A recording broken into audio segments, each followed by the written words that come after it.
लेकिन एक सेकंड।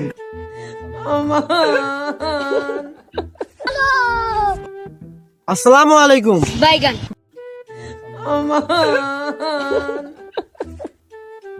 ওয়ালাইকুম আসসালাম। কি ব্যাপার সেক্রেটারি সাহেব, বাইগান। আপনার মসজিদে এই সপ্তাহে জুম্মার নামাজে দেখলাম না, এরকম করলে কি হয় নাকি?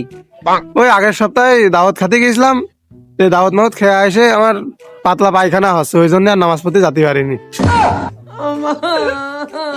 এটা কথা বলেন আপনি? আপনি মসজিদের নিজের লোক হ্যাঁ, আপনি যদি মসজিদে না যান তাহলে অন্য লোক কিভাবে যাবে? তাছাড়া ওই আগের জুমায় আপনি নামাজ পড়তে যাননি, আগের জুমায় কি হয়েছিল? বাইগান। ওই আগের সপ্তাহে মাঠে কাজ কাম করতে যা দেরি হয়ে গেছিল, ওই জন্য নামাজে যেতে পারিনি। তা আপনি অত হুজুর মানুষ অত বেশি বোঝেন কা? আপনি আমার বাড়িতে সাইডে খেয়ে আসেন।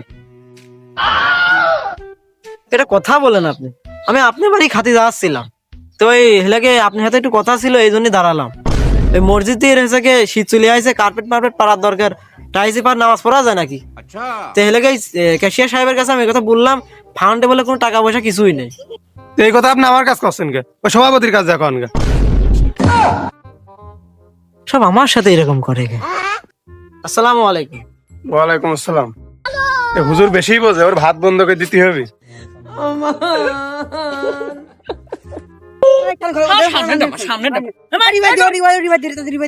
সামনে ঘরে পিছনে মার মার সামনে নিমা সামনে আমার খেতে আসসালামু আলাইকুম। নিমারে মারো সামনে নিমা আরে মার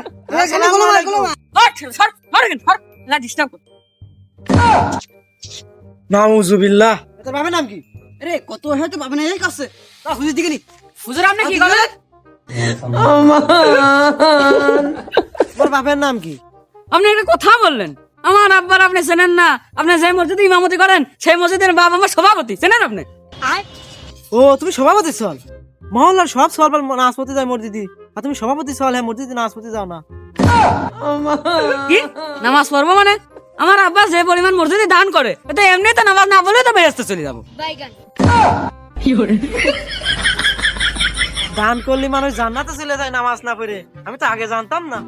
যাই হোক, আল্লাহ তোমাদের হেদায়েত দান করুন।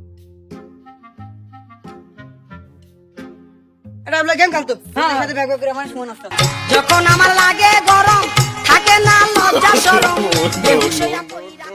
আসসালামু আলাইকুম। ওয়ালাইকুম আসসালাম। তো সভাপতি সাহেব, আমি ওই ক্যাশিয়ার সাহেবের সাথে কথা বললাম, তার কাছে টাকা পয়সার হিসাব চালাম, সে টাকা পয়সার হিসাব দিতে পারে না, সে কাছে টাকা পয়সা বলে নেই, আর আমি জানি 2 লাখ টাকা এখনো ফান্ডে রয়েছে। আমার জানা মতো তো মসজিদ এখনো 2 লাখ টাকার উপর থাকার কথা। বাইগান। আর হচ্ছে কি ওই সেক্রেটারি সাহেবের সাথে কার্পেট বিষয়ে কথা বললাম, সে বলছে যে সভাপতি সাহেবের কাছে বলেন কা, সে ধার ধারে না রে তার। সেই ব্যাপারে কি বলছেন? আচ্ছা ঠিক আছে, আমি ক্যাশিয়ারের সাথে আর সেক্রেটারির সাথে কথা বলছি। সভাপতি সাহেব আর একটা কথা, ওই আপনার সওয়াল গেম খেলতেছিল, আমি কইছি বলে আমার সাথে আপনার সওয়াল বিয়ে দেবি করেছে। আপনার সওয়াল নামাজ কালাম পড়ে না, কিছু পড়ে না, আপনি বাপ হিসেবে আপনার একটা দায়িত্ব আছে না? আপনি মসজিদে সওয়াল নিয়ে যেতে পারেন না? আপনি নামাজ পড়েন না, সওয়াল নামাজ পড়ে না, আপনি কেমন বাপ হয়েছেন যে সওয়াল নামাজ পড়ে না, আপনি নামাজ পড়েন?